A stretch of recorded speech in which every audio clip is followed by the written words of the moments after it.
En el corazón del Renacimiento italiano nació una mujer destinada a la intriga y el poder, Catalina de Medici, hija de Florencia.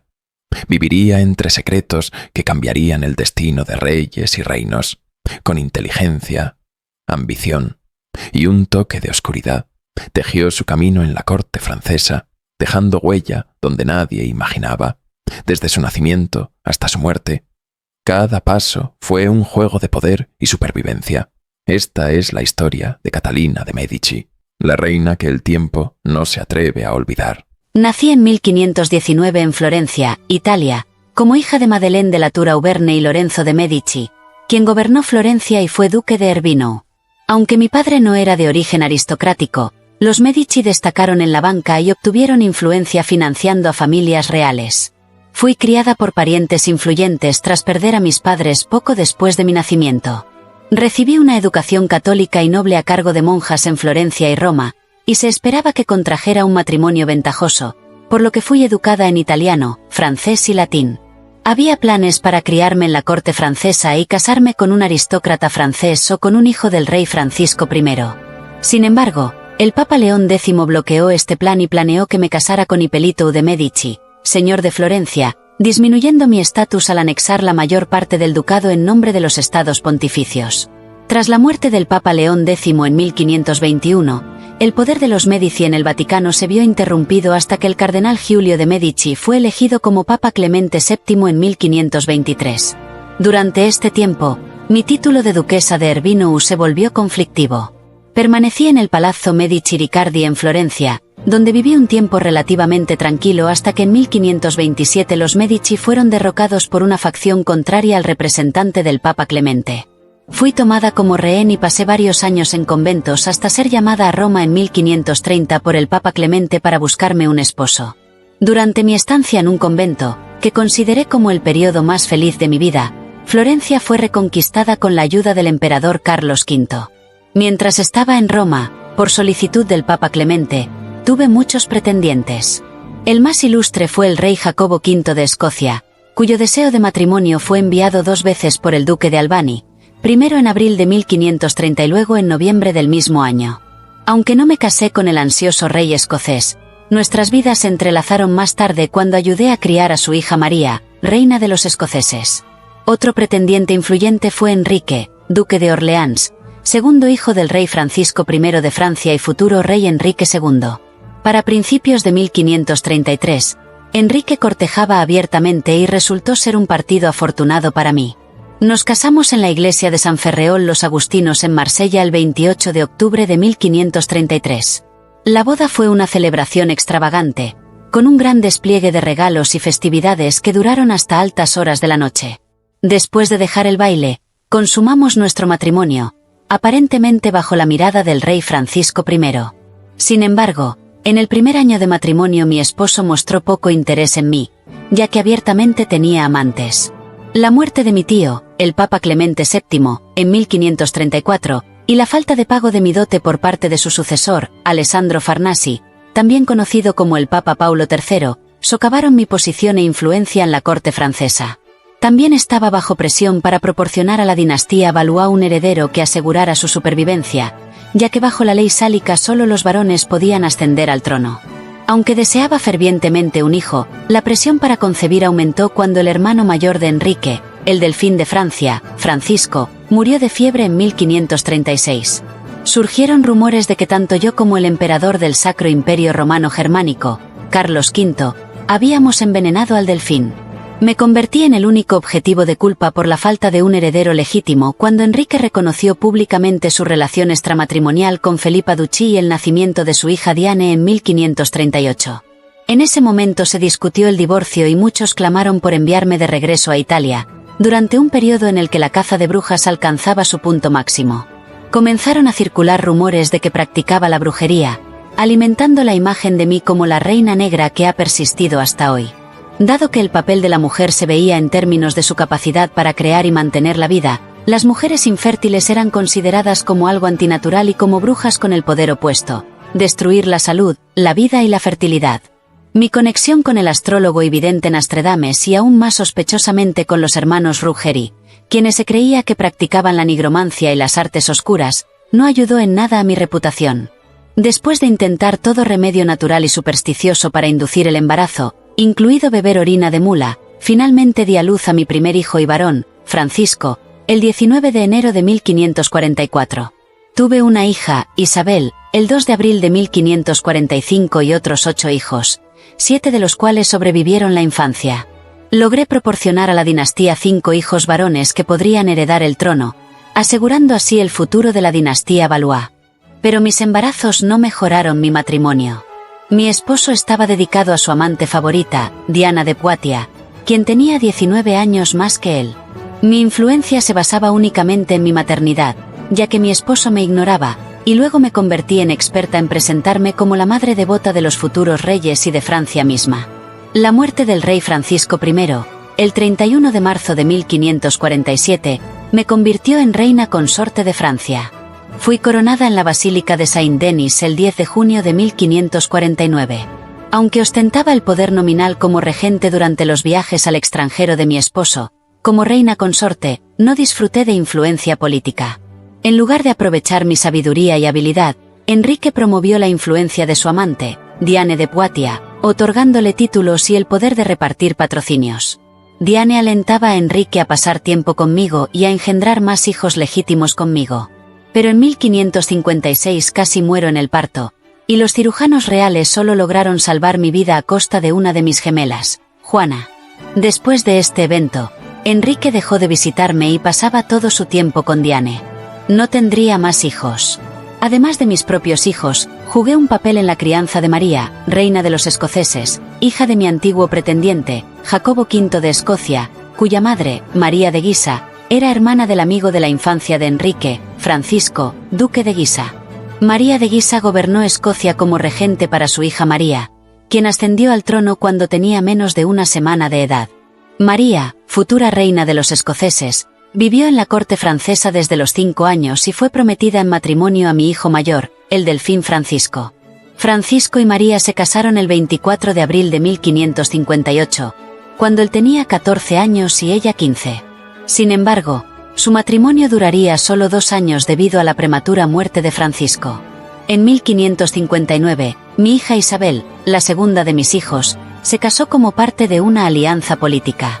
Tras la muerte de mi padre Lorenzo de Medici en 1519, el equilibrio de poder y el crecimiento económico de Italia se derrumbaron, convirtiendo a la península italiana en un campo de batalla durante más de 50 años, desde 1494 hasta 1559, en las largas guerras italianas, conocidas también como guerras Habsburgo-Valois. Estas guerras llegaron a su fin del 3 al 4 de abril de 1559, cuando Enrique II firmó la paz de Castillo de Cambresis con Felipe II. El tratado fue sellado con el matrimonio de mi hija Isabel, de 13 años, con el rey Felipe II de España. Aunque el matrimonio fue celebrado en París el 22 de junio de 1559, con 5 días de festividades, bailes y máscaras, el propio matrimonio fue solo simbólico, ya que la pareja no estuvo presente durante las justas. Enrique sufrió un grave accidente, siendo herido por la lanza de Gabriel de Montgomery, lo que finalmente le causó la muerte el 10 de julio de 1559. A partir de entonces adopté la lanza rota como mi emblema y vestí de luto por el resto de mi vida en memoria de mi esposo, trabajando para promover una imagen de mí misma como viuda fiel y madre devota. A los 40 años de edad di mis primeros pasos en el escenario político. Después de la muerte de mi esposo, insistí en ser llamada reina madre en lugar de viuda, lo que solidificó la imagen que quería proyectar, la de una madre amorosa y dedicada. Este título amplificó mi cercanía al próximo monarca, mi hijo Francisco II. Francisco, mi hijo mayor, se convirtió en rey de Francia a los 15 años, y su coronación se llevó a cabo en Reims el 21 de septiembre de 1559. Se decía que la corona era tan pesada que Francisco no podía sostenerla solo y requería de nobles de confianza para ayudarlo a mantenerla en su cabeza. También se rumoreaba que era frágil y de salud delicada. Francisco se había casado con María, reina de los escoceses, el año anterior, y en lo que se llamó un golpe de estado, Francisco, el duque de Guisa, y su hermano Carlos, el cardenal de Lorena, se apoderaron del poder, trasladándose al Palacio del Louvre con la joven pareja. La Casa de Guisa era un firme defensor de la causa católica, pero después de no poder ayudar a los católicos en Escocia, la antigua alianza entre la Francia católica y Escocia se disolvió, lo que llevó a los Guisa a centrar su campaña católica en Francia.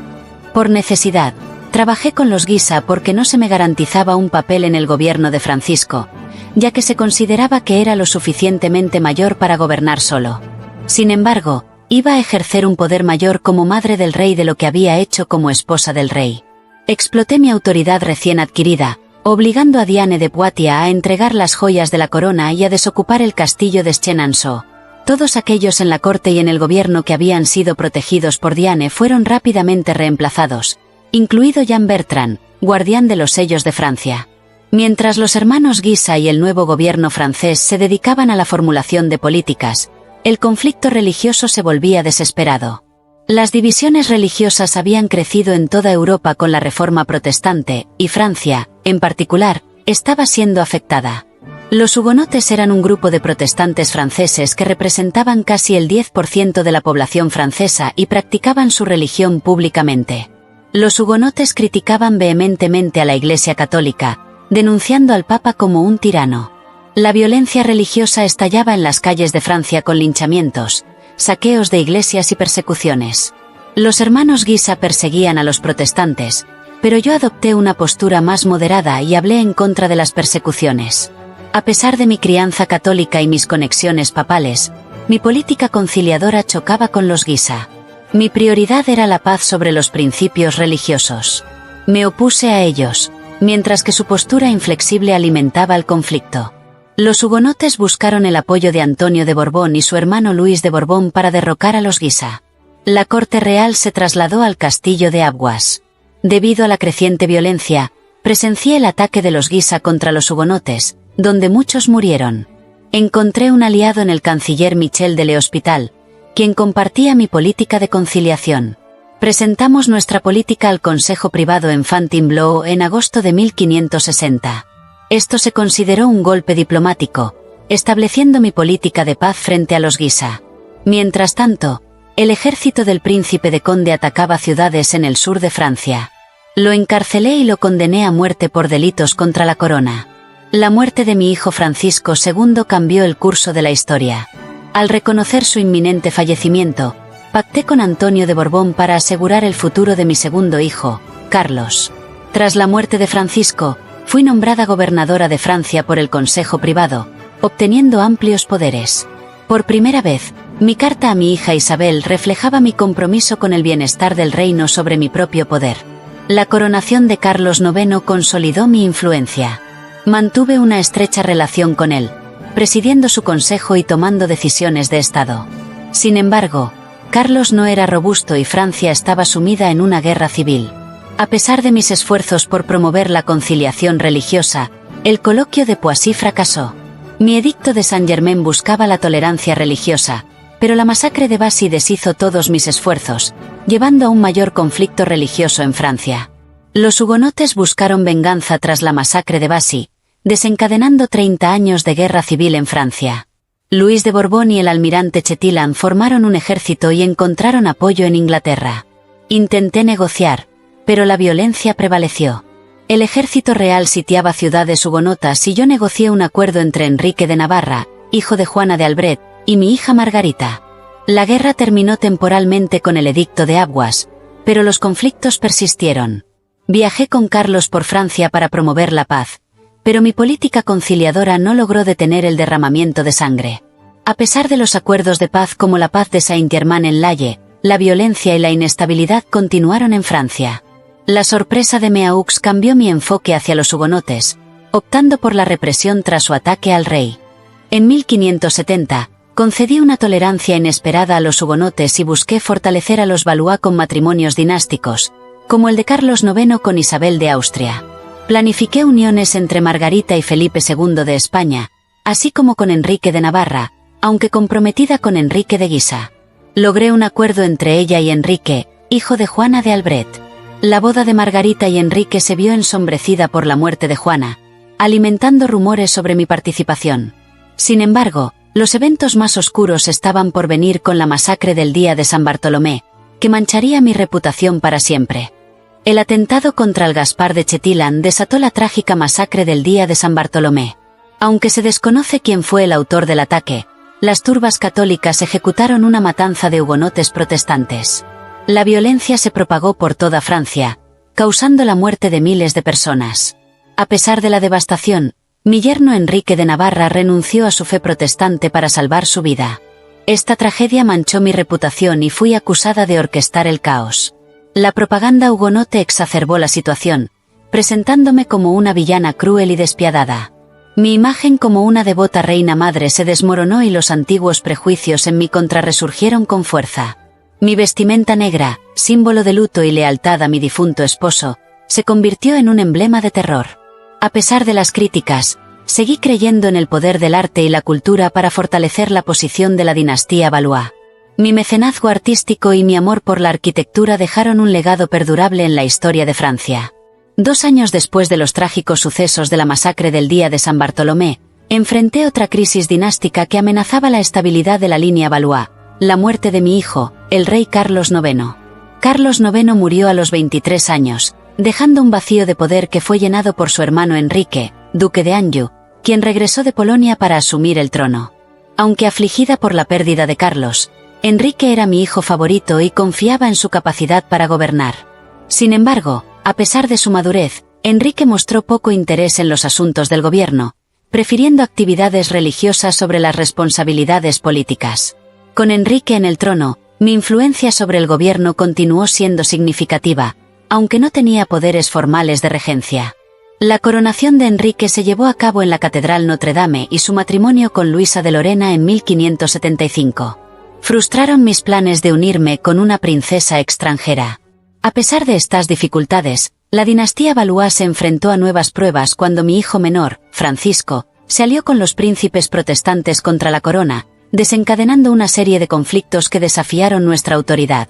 La paz se logró temporalmente con la firma del edicto llamado la Paz de Messier en 1576, aunque las tensiones religiosas y políticas persistieron, amenazando con socavar aún más la estabilidad del reino. A pesar de las trágicas pérdidas que enfrenté, siempre busqué resignarme a la voluntad de Dios. La muerte de mi hijo menor, Francisco, duque de Alenco, en 1584 representó un grave desafío para la estabilidad de la dinastía Valois, ya que ningún descendiente varón quedaba para heredar el trono. Ahora, el hugonote Enrique de Navarra se alzaba como el heredero presunto de la corona francesa. Aunque había concertado el matrimonio de mi hija menor, Margarita, con Enrique de Navarra, no confiaba en ella ni en mi problemático hijo, Francisco, duque de Arencón. Margarita, desobedeciendo mis deseos, se vio envuelta en escándalos matrimoniales y amores ilícitos, lo que me llevó a tomar decisiones drásticas como excluirla de mi testamento y alejarla de mí para siempre. A pesar de los desafíos familiares, seguí desempeñando un papel destacado en el gobierno y la diplomacia, viajando por el reino y buscando evitar conflictos. Mi compromiso con la unidad de Francia me ganó el respeto del pueblo, aunque también enfrenté la oposición de los líderes católicos por mis intentos de apaciguar a los hugonotes. Con la formación de ligas católicas en defensa del catolicismo, la situación política se volvió cada vez más tensa, anticipando el conflicto que se avecinaba. La Liga Católica reunió un poderoso ejército, formó alianzas con España y se preparó para la guerra contra los protestantes. La situación era tensa y Enrique III se vio obligado a enfrentar la realidad de la guerra civil. La paz parecía cada vez más difícil de alcanzar. Enrique, atrapado entre dos frentes, buscó inicialmente la paz con los católicos, firmando el Tratado de Nemours en 1585, pero la crisis empeoraba y la monarquía Valois perdía control. Ante la creciente inestabilidad, nos vimos obligados a rechazar la ayuda de Inglaterra mientras la Liga Católica tomaba control del norte de Francia. La situación llegó a un punto crítico cuando los parisinos se rebelaron, negándose a obedecer a Enrique y reconociendo solo al duque de Guisa. Ante esta adversidad, Enrique huyó de París, cediendo a las demandas de la Liga para mantener la esperanza de luchar otro día. Entonces, Enrique cometió su segundo error. El 23 de diciembre de 1588, Enrique ordenó el asesinato de Enrique de Guisa, líder de la Liga Católica, durante una reunión en el castillo de Blois.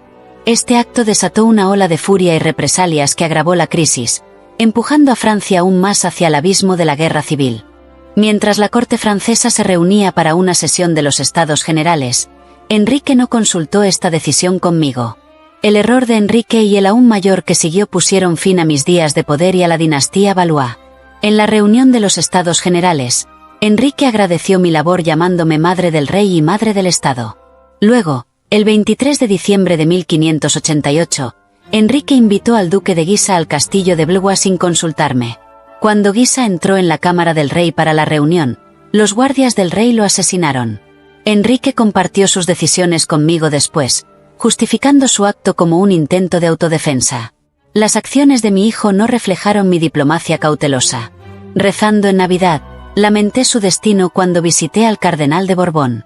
El dolor y nuestras desgracias me afectaron profundamente.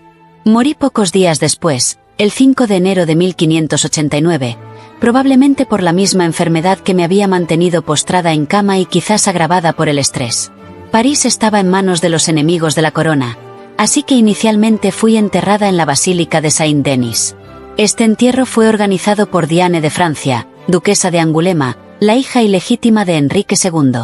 La tumba de Enrique y mía, una estructura elaborada similar a un templo con 4 estatuas que representan las virtudes cardinales, fue profanada durante la Revolución Francesa en octubre de 1793, junto con las de muchos otros monarcas de Francia.